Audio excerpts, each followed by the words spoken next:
As these powers are measurable, we can see how strong each country is now, was in the past, and whether they're rising or declining. By examining the sequences from many countries, we can see how a typical cycle transpires. Okay, so here he goes into the where China ranks in all the comparable variables here. Yeah, I mean, is this peak to where it was the peak of its previous dynasties, or just compared to the United States? It is lacking in reserve currency and financial center, which I cited, but I think that he's off about. I think trade should be where it's leading, not really military. I think he's overestimating and the power of the military and the competitive. He actually does highlight that it has ticked down a little bit, probably for the reasons why I mentioned. But I would also say a lot of some of these other variables are not trending as steeply high as they look on this chart. And because the wiggles can be confusing, we can simplify it a bit to focus on the pattern of cause-effect relationships that drive the rise and decline of a typical empire. And he's right that reserve currency has a meaningful lag, because usually that switches upon the change of a war or a financial catastrophe that happens post-peak. As you can see, better education typically leads to increased innovation and technology development, and with a lag, the establishment of the currency as a reserve currency. You can also see that these forces then declined in a similar order, reinforcing each other's decline.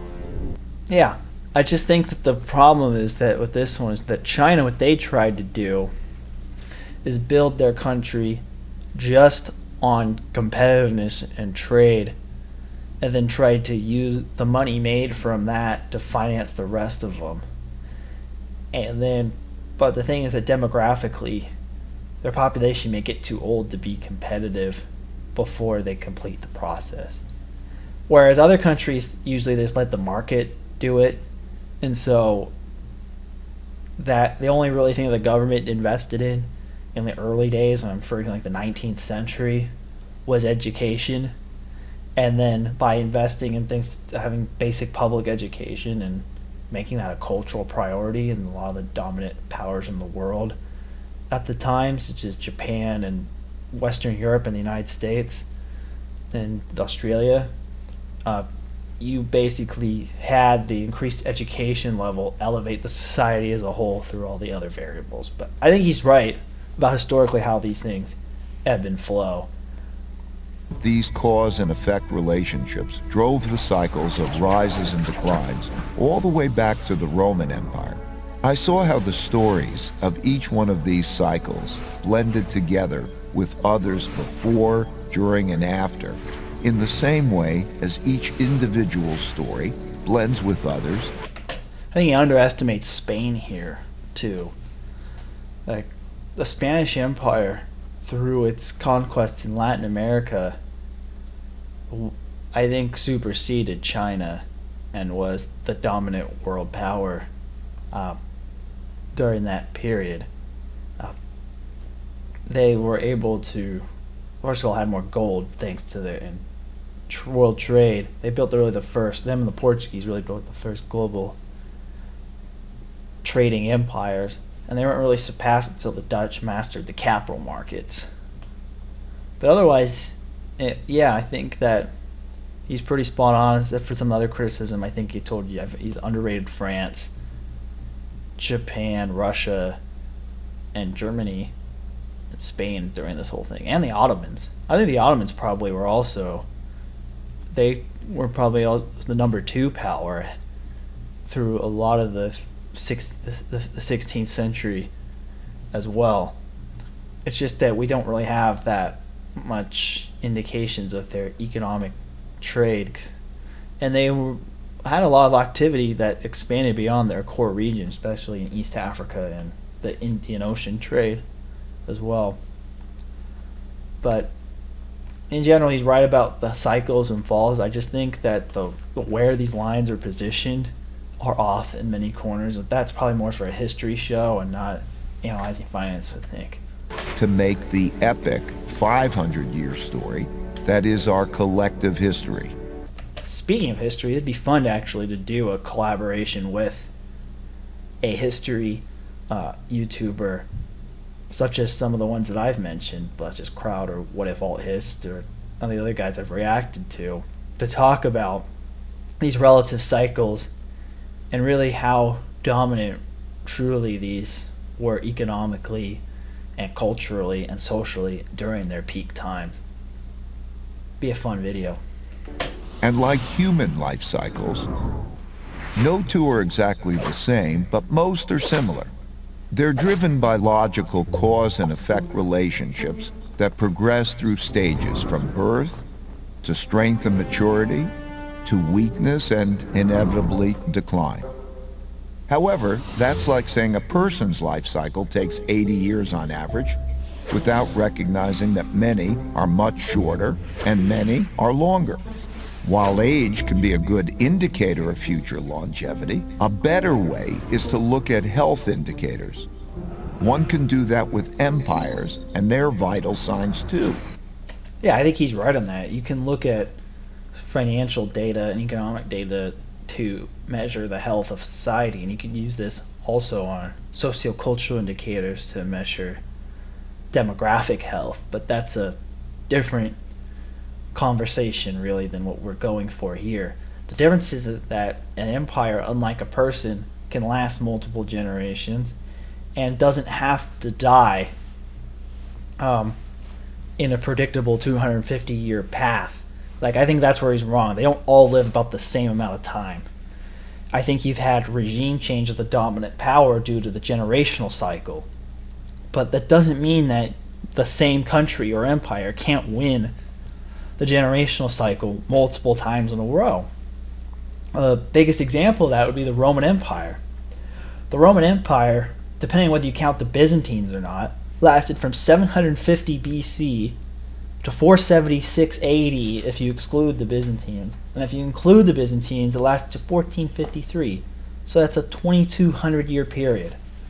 And say from when they won the First Punic War to 8200, they were the most dominant power, and that was at least a 400-year period, which is longer than the historical and modern era, the 80 to 100-year period of dominant reserve currency era.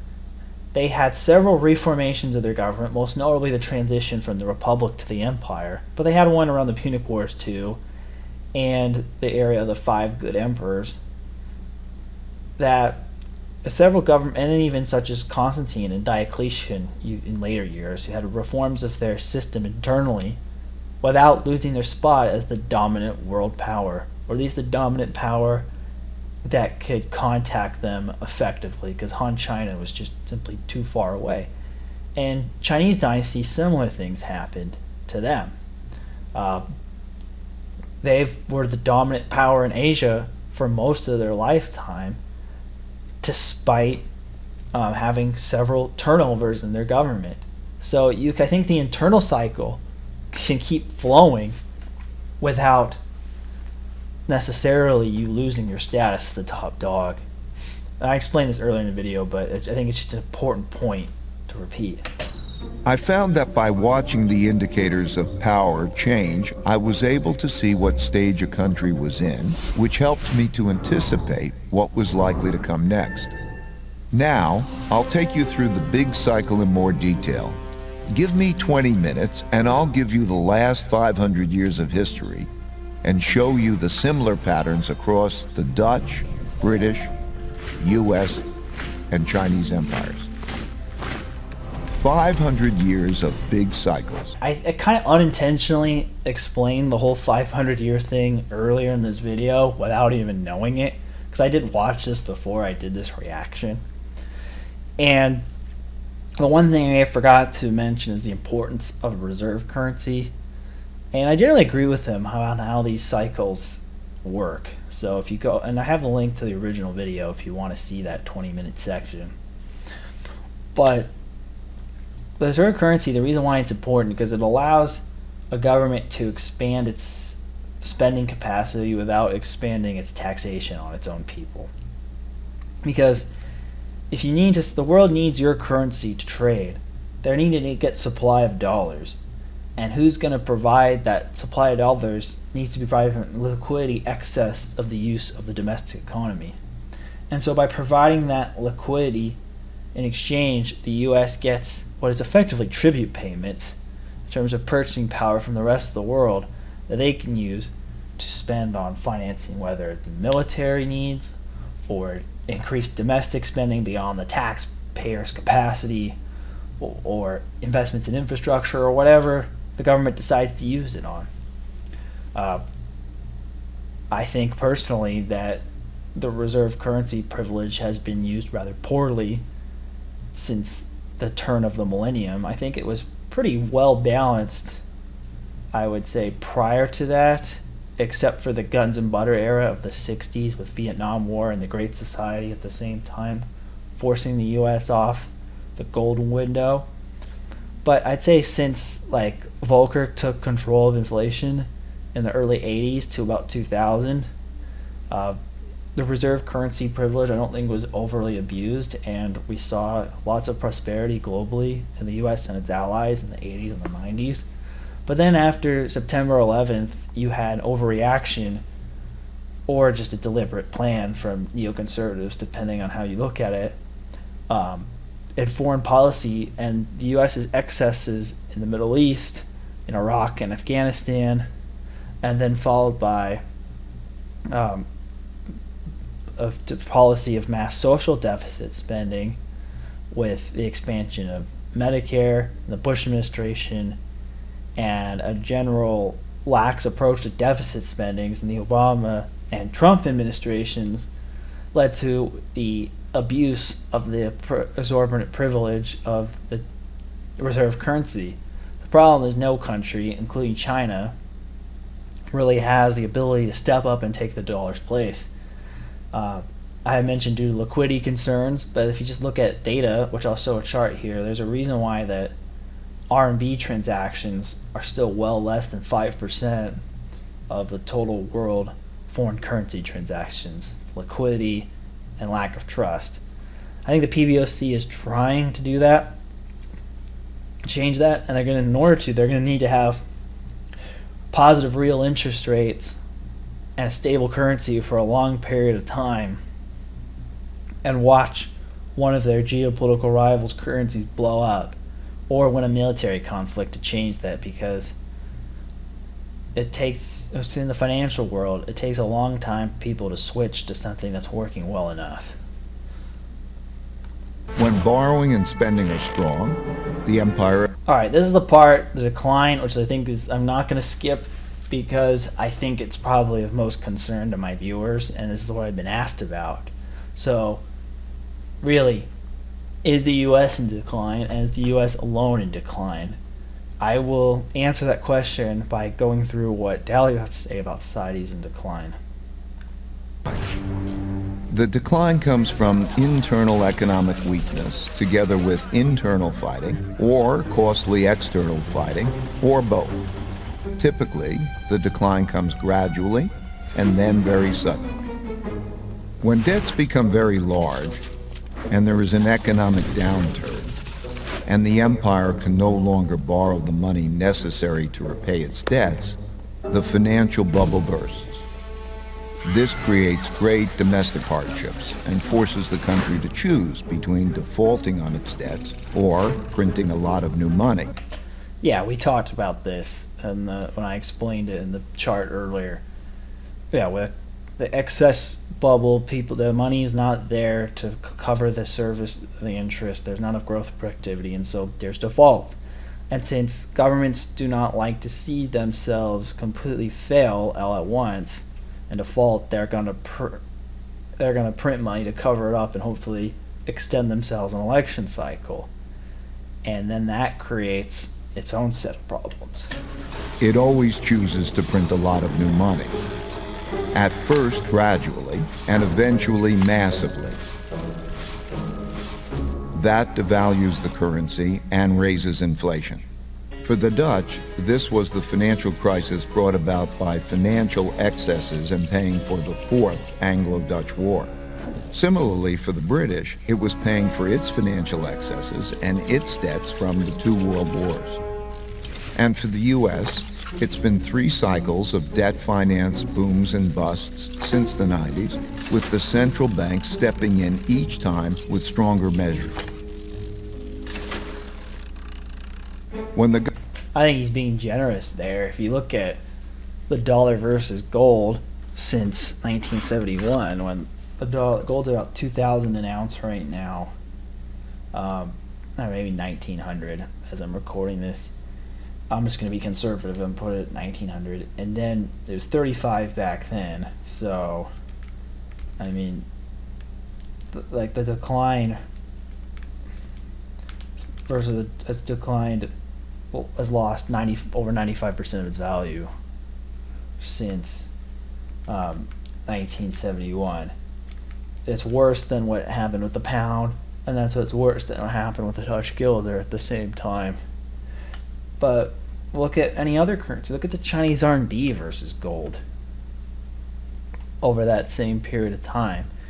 The RMB's been about between 6 to 7 versus the dollar since 1995. And so it's declined just as much versus gold. And China has its own levels of debt that are out of control. Some of them are just put on the provincial government's balance sheets, and a lot of it is just simply not transparent. The lack of transparency doesn't necessarily mean that your financial situation is better. It just means that we don't know where the bodies are buried. Government has problems funding itself when there are bad economic conditions and living standards for most people are declining, and there are large wealth, values, and political gaps. Internal conflict between the rich and the poor, as well as different ethnic, religious, and racial groups. I think a lot of this just has to do with visibility. Like, due to China not having a free political society, they're not allowed to publicly share their grievances with each other and with the state. So it looks like they're way more unified than they actually are, because if you're not on board, you disappear. That's the advantage of not having a free society, is you can cover up your warts. That doesn't mean they don't exist. It just means that they're not visible to the public. And the income inequality in terms of Gini coefficient is much higher there than in the United States as well. And my theory is not saying that the U.S. is simply inherently better of a country. No, I just think that my theory here is on the decline. I don't think it's just the United States that's going through this phase. It's just we're the most visible because we have the most loud media in the world, and we're the biggest of the major democratic societies. I mean, India has more people, but in terms of economic power and military power, they surpass India.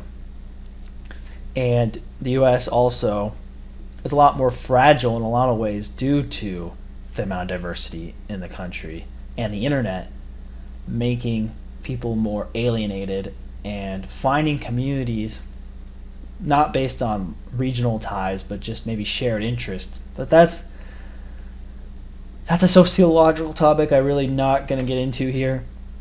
But the point being is, I think a lot of the tensions that he is and the financial excesses that he is mentioning is not just going on in America. It's happening in Europe. It's happening in China. It's happening in Japan. And it's in a lot of emerging markets basically have synced their monetary policies with the United States at this point.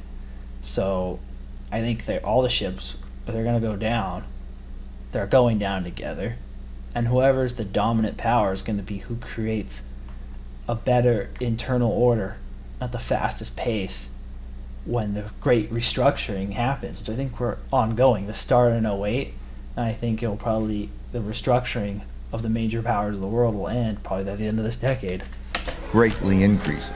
This leads to political extremism that shows up as populism of the left or the right.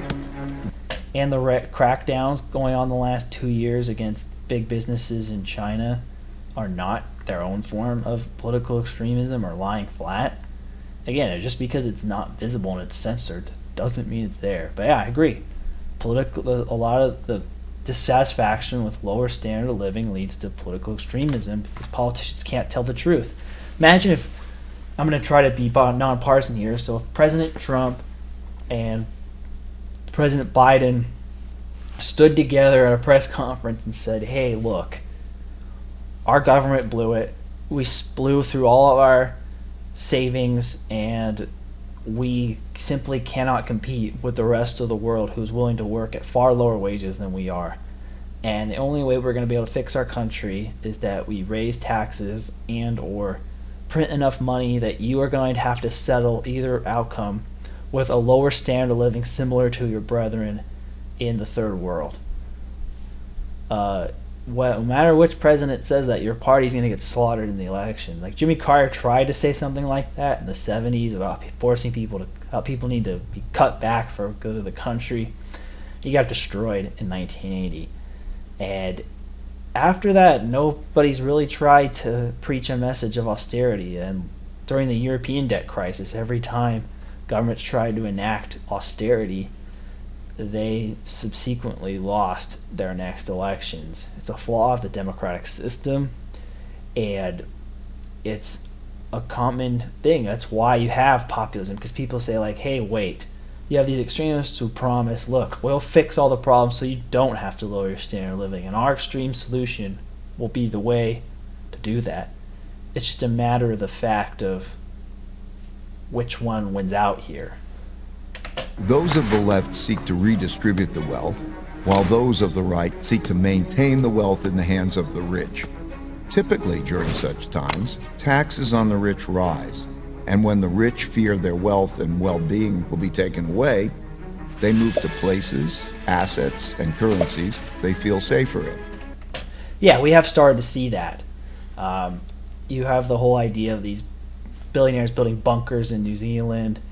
You have a lot of capital flows move to Switzerland through various countries around the world and other places too. And crypto, a lot of people use that as a synthetic way to opt out of the system.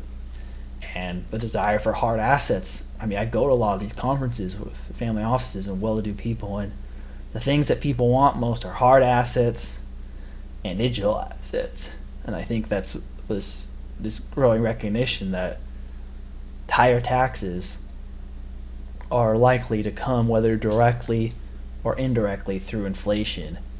And there's also greater social resentment against the upper classes in general, makes it politically easier to target them. But the thing is that I think a little different this time is that the whole world is going through this kind of crisis at the same time. So in previous eras, say like if you were a British person in the 1920s, you can move your money to America and know that it's safe because they are not struggling with the same decline issues as you are. But now, since everybody's kind of on this down wave, at least among the major powers, and since the minor countries are kind of influenced or bullied by the major powers, it's not as clear that there's an escape hatch like there has been in previous cycles. These outflows reduce the empire's tax revenue, which leads to a classic, self-reinforcing, hollowing out process. When the flight of wealth gets bad enough, governments outlaw it. I think it's kind of funny he mentions this. He's correct, but China had it outlawed the whole time. So just because you never allowed outflows, because you want to maintain a fixed exchange rate and an independent monetary policy, and the only way you can do that is with capital controls. I mentioned this in the Impossible Trinity in Iceberg Part 5, which I'll have a link to this in the description. And yeah, I think that's what would happen. But I think I don't really think that China is immune to this. They just never trusted their people enough to open up capital. Like, that's why it's so common to see wealthy Chinese try to buy real estate and hard assets or companies in other countries as a way to get money out. So this is a worldwide thing. It's not just the U.S. as the empire in decline. And yeah, this is a common symptom, but I think the whole world is going through a massive reorg right now. Seeking to get out begin to panic. These turbulent conditions undermine productivity, which shrinks the economic pie and causes more conflict about how to divide the shrinking resources. Populist leaders emerge from both sides and pledge to take control and bring about order. That's when democracy is most challenged, because it fails to control the anarchy. And it is when the move to a strong populist leader who will bring order to the chaos is most likely. As conflict... Yeah, he's correct on that.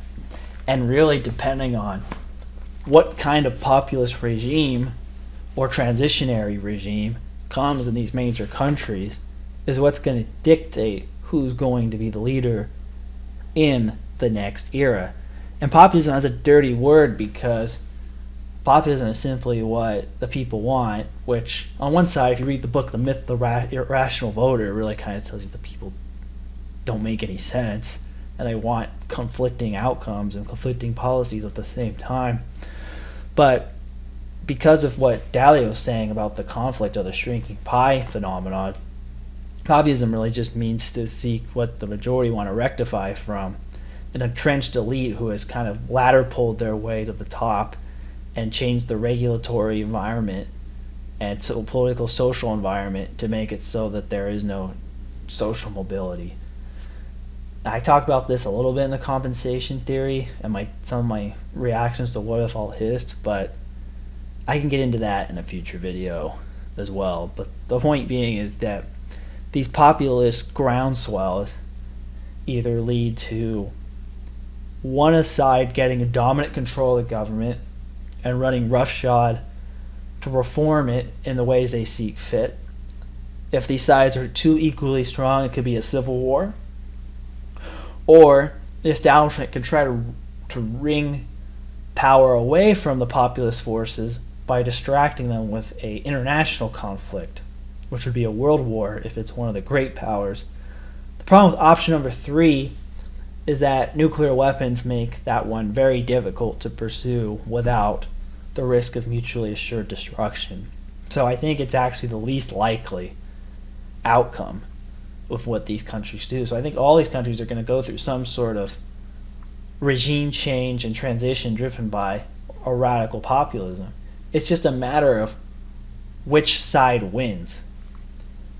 To use the example, I'll use the United States, and I'll show the image of the political compass here.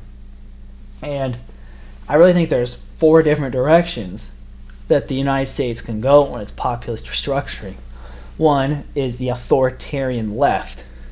The authoritarian left in the United States outcome would look like an American woke version of the CCP, where you have like an oligarchic committee basically entrench the social and political hierarchy in a way that fits their peak radical goals of that era and says, look, we hit all the progress we wanted. This is the new order to the way it's going to be. And you better be happy with it, or else we're going to use force and we're going to basically cancel our enemies. And that would be one outcome. It would basically just look like a more westernized version of effectively modern China, slightly higher living standards. The second one is the authoritarian right model, which is, I think, most of our political establishment fears the most, because a lot of the wealthy elites who have aligned themselves with the center-left establishment have the most to lose from this. They'd probably get their assets seized or maybe even arrested by the populist who's in charge. And this would be, since these are very different for every nation, because every nation has different history, but it'd be very nationalistic in nature. So it would have probably, since it's America's built on some sort of economic and personal freedom, it'd probably grant a little bit more individual rights than a typical authoritarian regime. But dissent would still generally not be tolerated. It would just be handled probably in a different way. And instead of having it based off of the postmodern hierarchical way of sorting things, it'd probably be based more on a traditional hierarchy of sorting things, and it'd be much more collusive with business interests. And I think something I missed really on the right-wing populist side of things as well is that what a lot of people think of the map of the American empire is a lot different than what it actually is. If you think of it as just the U.S. and a couple random islands in the Pacific and the Caribbean. But what it really is, it includes much larger swaths of the world, which I've included in this map here. And I think the right-wing populist scenario really essentially would be similar to living in America, say, of the 1980s or the 1990s, except you lose your right to vote and have a say in the government. And that the U.S., because you no longer have the right to vote, the U.S. would be okay with annexing the empire formally instead of just having a military base and saying that you're actually a sovereign country. A lot of these vassal states in the world would be formally annexed into the United States. Like, I wouldn't be surprised if Canada and Mexico united with the United States and large parts of Europe and even Japan possibly, and Australia. And the American empire actually was an empire. But for the average person, similar to Rome, it would be, lifestyle would be very similar to, say, what it was like living in terms of level of economic and social freedom, say, from 1980 to 2000.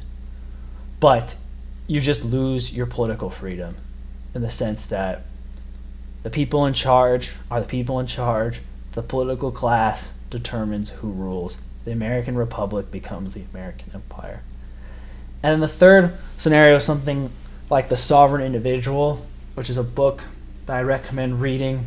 And it's this idea that the state as itself is kind of like what religion was in the 1500s, and the Protestant Reformation kind of broke the iron grip control of the Catholic Church over European society. And you'd have a similar Martin Luther moment for government and the state. And as a result, governments and states in general become much weaker and either smaller in territory, or they have the same territory but they can't do as much because sovereignty can be transmitted digitally, and currencies and citizenships will be traded like stocks on exchanges, and governments will have to compete for somebody to want to participate as part of their system.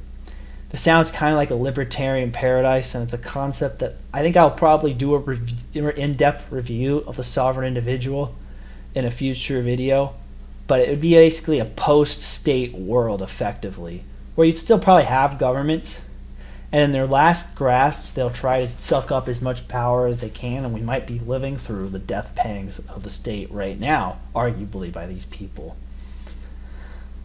But ultimately, the state's power will diminish due to their sclerotic legal and legislative and financial ability to adapt with the times, and states eventually, and then eventually private forces may be able to compete with offering the same services as states in many ways.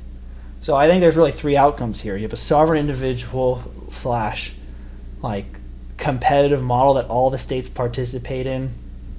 This is assuming we still have different nations. The second one would be a just Americanized version of the CCP.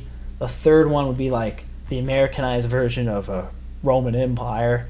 And then the fourth one would just be, say, like the UN comes as a new power and just kind of replaces all of the states as they all kind of go in decline together.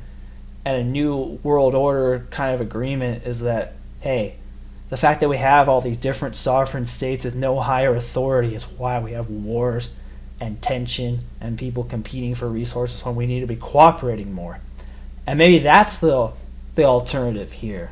The alternative here is that we reality do have is that if I'm right and all these major empires of the world are declining at the same time, instead of them all trying to reform individually, they all just cry uncle and meet in a neutral setting together and decide to build a more cooperative world order that is more like a one world government. New World conspiracy theorist people would be rejoicing in their accuracy, but dreading the fact that it actually came.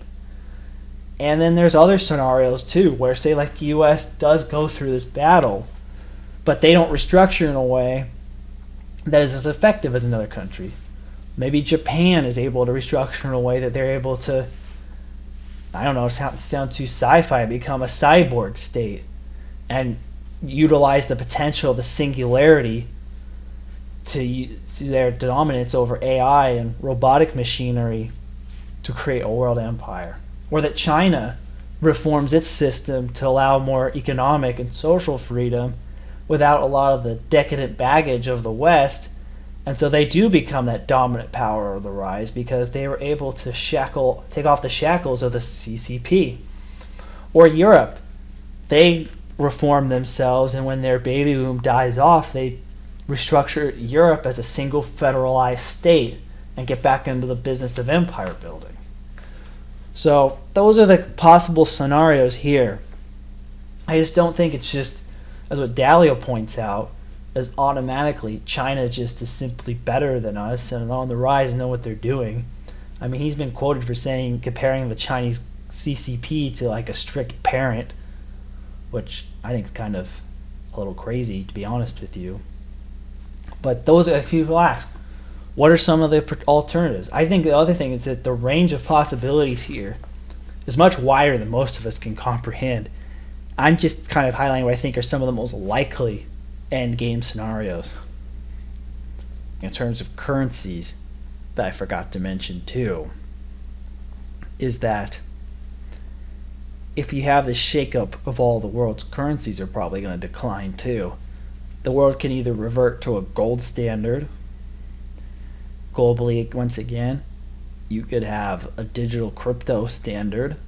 That's what the Bitcoiners are betting on. You can have the dollar just maintain its power, kind of like the denarius did after Rome's several reformations. Or finally, you can have a hard asset-backed stablecoin type environment where, say, like you have like a big plot of raw land or a ball of gold in the Cayman Islands, and that is the collateral for the new global exchange. Overall, I think Ray Dalio did an excellent job summarizing the rise and fall of cycles. And I think that where he's just mistaken is that this is where I think he's implied the outcome, which I think is clouded by his biases towards the importance of inequality and of his favorability of the Chinese system. And however, I think there's just the range of outcomes is what makes, I think, this a more risky time to invest than previous other cycles, because such is in flux. Really, the only thing similar would be like trading in the 1930s and early 40s with the world in transition, when basically the stakes for global dominance and therefore reserve currency status and a variety of other factors basically left everything completely up in the air, and immense amount of volatility and, due to financial repression, losses for most investors. I think it'll be an interesting time here. Different dynamics in technology, and the fact that World War II basically put all of the great powers' imperial rise and falls in line with each other in sync, makes me believe it's not just, there's not some inevitable successor waiting like Dalio thinks, but whichever country goes through its domestic reshuffling of its home order in the way that is the most well adapted to the technological and sociological and geopolitical environment of the 21st century will be the dominant power. I think the most likely case is a more authoritarian version of the United States, but it could also be a federated EU. It could be a automated Japan, or it could be a more free version of China, or it can be a one world global state, or it just be the idea of the state disappears and we have the equivalent of the Protestant Reformation for governance. The outcomes are all everywhere, and that's what makes this an exciting time to invest. Let me know if you have any questions, or if you want me to elaborate on any of the points that I've made in this video. And actually this series, because I've been spending over 2 hours of recording this, so this is definitely going to be a multi-parter. Thank you all for watching the whole thing. Please like and subscribe if you like what we've talked about here, and good luck navigating the changing world and this transitional cycle we're all living in.